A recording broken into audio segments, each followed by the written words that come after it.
Are you feeling it? You feeling it? Listen. That feeling is the promise of your future that you're feeling. I know I sat where you sat, and it takes all different kinds of forms. It's like, well, I should have did more, and I should be here as this, and next time I'm going to be there. Oh, but then it's just that swelling, that boom, boom, boom, boom, of expectation of what your future can be like. Right? And then it's just hearing those key phrases and you go, oh man, that thing went right in. I got that. That's a pearl. That's going to change me. I know those words are going to change me. That's all the promise of your future. I am so excited to be here tonight. First, I want to thank God above. Listen, 12 years ago, God, I was drowning. I was dying, man. God threw me a kiss, and a big lifesaver came out, and the name on that lifesaver was For Life Research. And this company saved my life. It changed my life, but it saved my life because it gave me something to focus on besides my own problems, my own pain, and my own sickness. And I focused on For Life, and I pressed on, and I worked through many, many nights in pain. I dragged myself from my bed to do conference calls.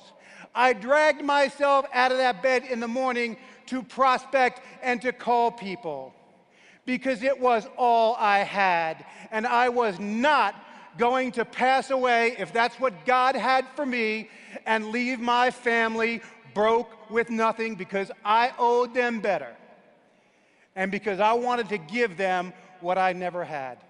For Life came to me at the greatest time of my life. Even though I was a little bit of a hostile prospect, I was a little bit negative in the beginning, if you can relate to that. But I saw it, I knew it was from Him, I took it and I went to work. And no matter how hard it got, no matter what happened, no matter what I felt, no matter how many times I went into the hospital, out of the hospital, back into the hospital, back out of the hospital, I never quit. Now you guys know me. You know me. Am I a quitter? Are we quitters? Okay, let's do it. We won't quit. We won't quit. We won't quit. We won't quit. We won't quit. We won't quit. Yeah. You will never quit. Listen, you'll be tested, and while we're here at convention, while we're here, oh man, those emotions are so swollen. We're feeling so good. We'll never quit. And most of us, if you've gotten here, you've maybe gotten somewhere.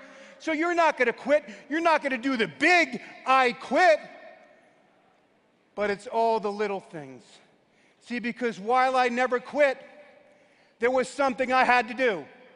Ray had to do it. Because it wasn't going to happen to me.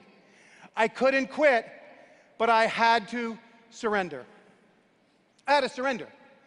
I had to give up. I had to surrender so the person that I had to become to get this thing done could come out. I had to let go. Because a lot of you don't know me. You don't know where I came from. Listen, I love my wife so much. We've been married for 29 years. She loved me when I was unlovable. Okay? All I ever had was that I'm not going to quit. I was the guy people look like and go, who is it? I was the hopeless guy. The only person that knew that I was going to be anybody, do anything in my life was me. There wasn't any evidence of that in my life. I struggle with what's called self-sabotage. I remember one time when I first met Barb, and I was like, man, what am I doing with such a beautiful woman? How'd this happen? And I met her and had a few Budweisers, you know, and I'm there and I'm talking to her mom and her family and stuff, and I'm going, your daughter's going to have everything. She's going to have it. Now, we're broke, can't even pay the rent, moving out of places in the middle of the night, this kind of thing. Okay, and I'm going, she's going to have everything. She's going to have the life of her dreams. And they're looking and they're going, oh, hope she gets rid of this one, right? That night, had a little too many Budweisers. Came home, threw up all over her house, Barbara's mom's house. That was the kind of person I was. Listen, my 3 best friends in life, Richie Joyce, okay, who I grew up with, really talented guitarist, right? I mean, we used to hang out and sit on the streets and just dream together and, you know, and stuff like that. He grew up, okay, and got married, just had all kinds of problems, okay? He quit. He did the ultimate quit. He did the ultimate quit. Called me up one time, said, you get me to rehab? I said, yeah. Called me back. I got a call back 2 hours later from his brother. He said, Ray, they found him in the water, dead. Jack O'Torre, my first roommate, played saxophone, just a talented guy. Got in a car one night. He just put his trust in the wrong person at the wrong time of night. Got in the car one night, going 100 miles an hour around a curve, flies out of things, gone. Kevin Donnelly, the best salesman you have ever seen in your life. Just larger than life, just a character you love to be around. He gave up. He gave up. OD'd. They say you don't have to look further than your friends, right? That was my friends. And until I gave up and surrendered to go through the pain of who I had to become, and that's what I want to talk to you about tonight. Not quitting like, oh, I'm going to quit for life, because you're not, right? You're not. We won't quit. We won't quit. We won't quit. We won't quit. We won't quit. And your distributors need to see that in you every day. It's off the table. Barb and I had all kinds of problems in the beginning of our marriage. We walked in, the counselor says, well, we said, you know, threatening each other. So, oh, I'll leave, you know, I'll leave, oh, whatever. He says, listen, this divorce thing is off the table. It's gone from here on in. It is not an option. I think because of that is why we're still together today. And I thank God for that counselor at that time. So you're not going to do the big quit. Thank you. Thank you. You're not going to do the big quit. But what about the little things? See, what you need to do is, we need to do, is honor that person we are going to become. Now, we know we want gold international, platinum international, diamond, the position, but we have to visualize that person we need to become. We have to be true to that person to honor it. You know what? David Lisenby, Mark, Nathan, Steve, I watch their lives. They don't talk much. They don't teach much, but I watch the way they live their lives. They help me to do that, challenge me to be better. What about gossip? Is that a little bit maybe when you bite on that juicy gossip? Is that a little bit, just a little bit, just a little bit? Maybe quitting on that person that you want to become? When instead of edifying the downline or edifying the upline, you're like, you know, about this, or, you know, this guy up here, right? Is that a little bit? Okay? The caller ID comes up, it's your sponsor. You know, you're supposed to honor that, pick up that phone, right? Because, nobody knows it's the caller ID. And these little things, you know what it is? It's your dream can die a death of 1,000 cuts by these little things. I was always a visionary, guys. I was always a visionary. I always saw it. And I always fell on my face until I had to walk through it. And in my case, everything was forced. It was forced humility. It was forced pain. It was either die or change. And by His grace, I changed. I want to thank Dr. Rob Robertson.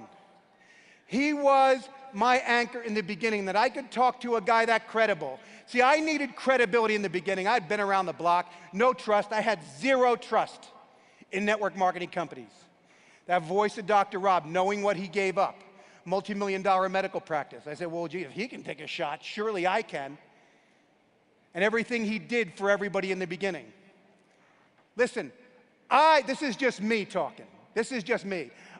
We call Dr. Rob founding distributor, right? We call him the master distributor. In my opinion, knowing what I know, I consider the master distributor. I consider Dr. Rob above platinum. Okay, that's just me. Thank you, Dr. Rob. And I want to thank the executives of For Life for just believing in me and trusted in me. I know I'm still rough around the edges, but I'm a little better than I was. And I want to thank my wife, who I love so much, who loved me. So listen, this is about letting go, okay? Listen, I want to tell you a story. Who has heard my ham and egg story? None of you have heard my ham and egg story. Okay, I've always been overweight. So I get out of the hospital.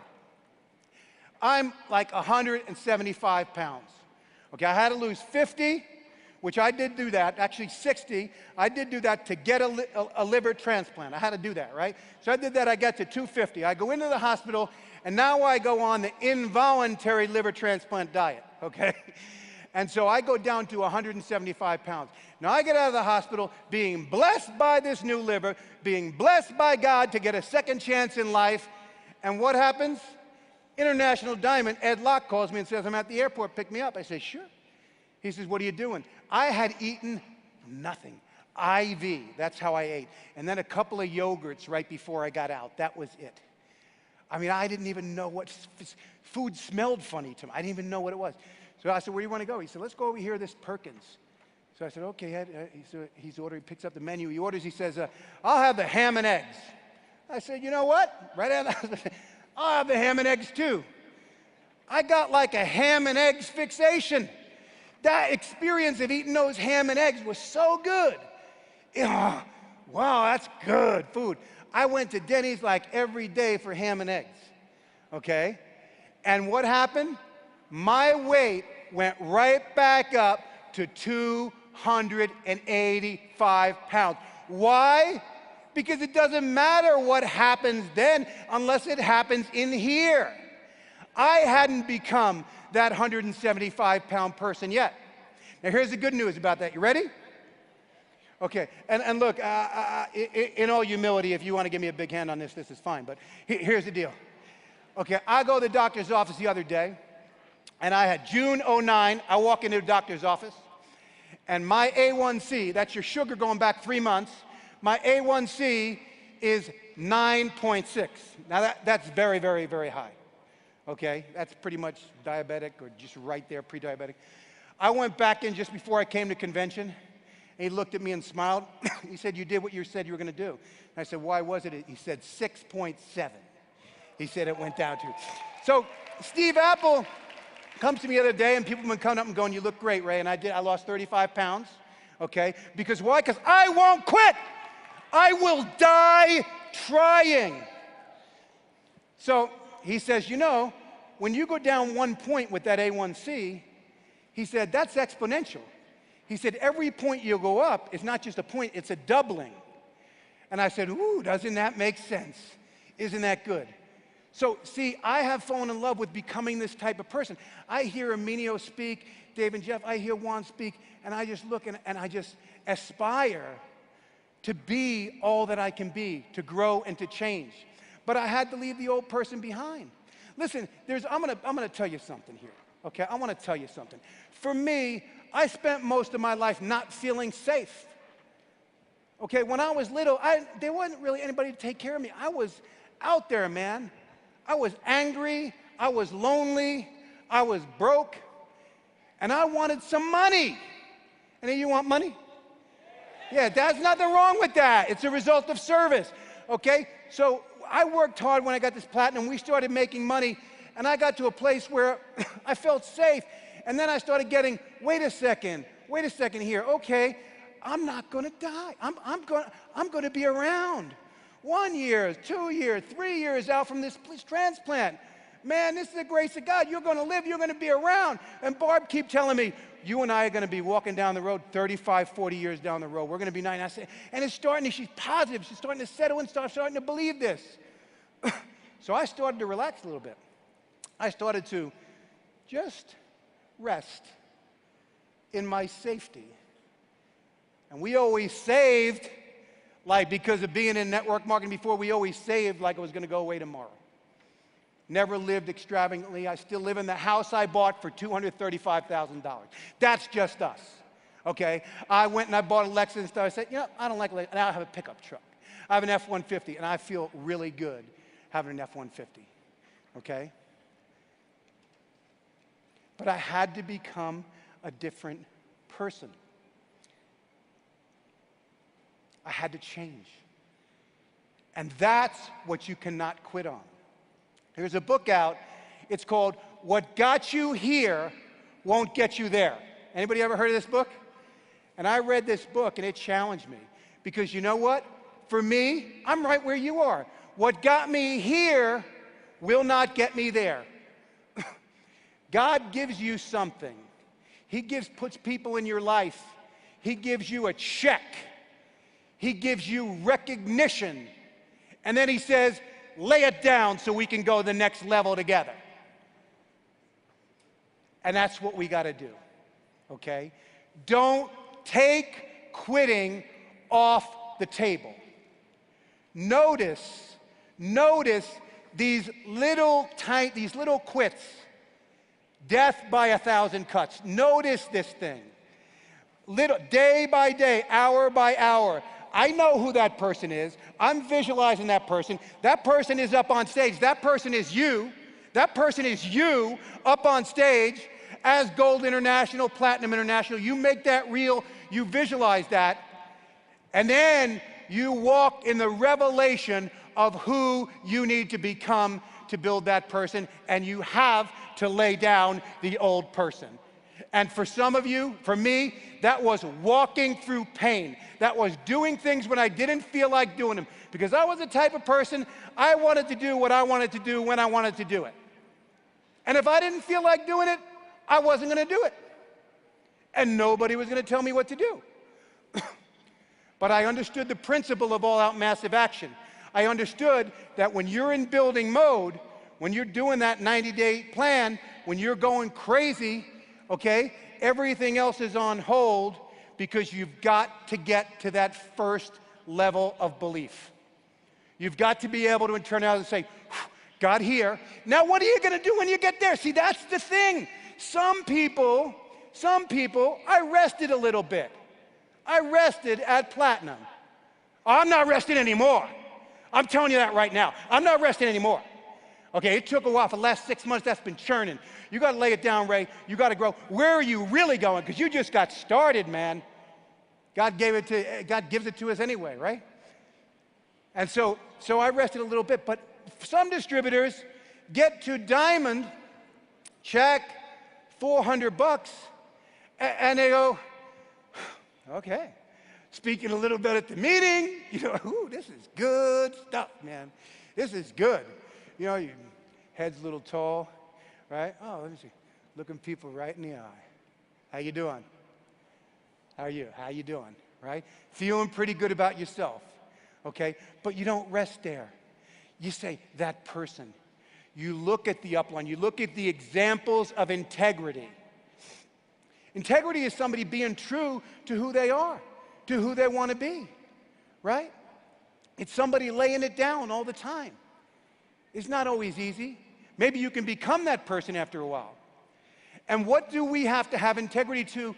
Mostly, we have to have integrity in all areas, but mostly integrity to keep talking to people, to not go into management mode, right? Let me look at the computer report, see if anybody's doing anything. Pick up that phone, and instead of blessing somebody and speaking something positive into their lives and saying, what can I do and how can I be of service, right?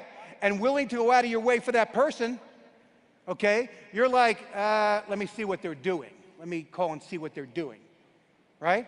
Let me check up on them. Let me check up on them, right? So these are the things we need to do. Some people, they get their auto ship covered, a check for $109. And they're like, cool. Not coming anything out of my pocket right now. I guess I'm winning this game. Woo. Right?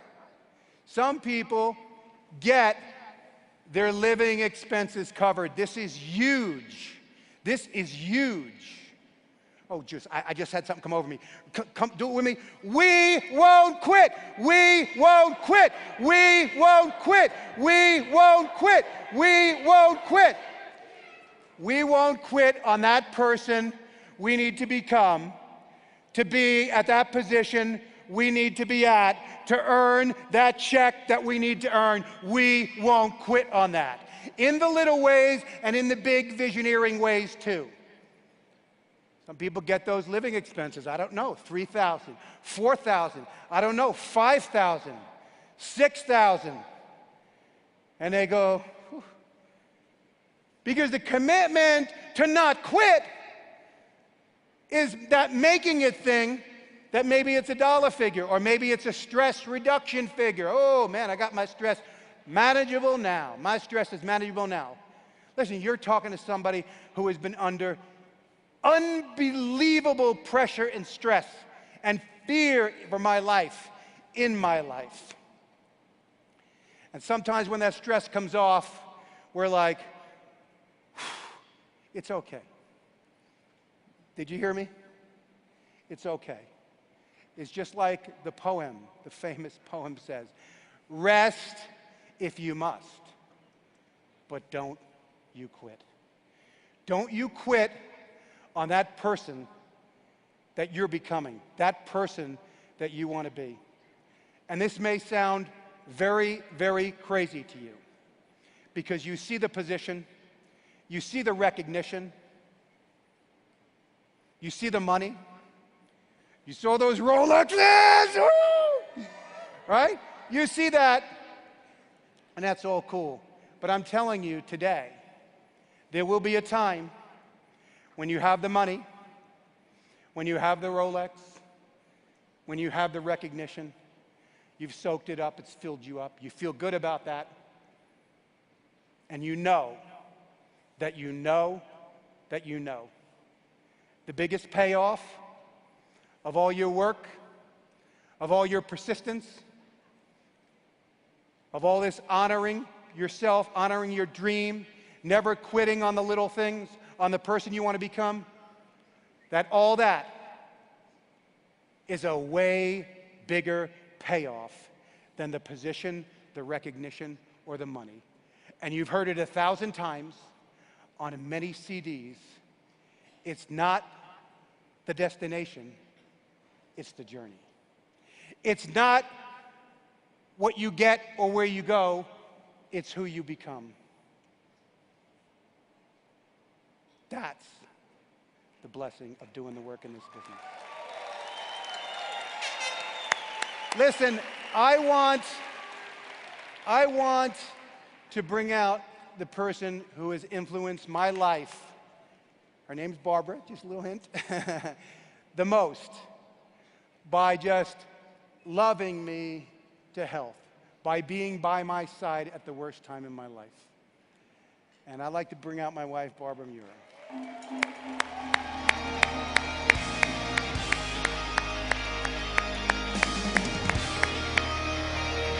29 years she has stayed with me. Honey, I want to thank you for believing in me.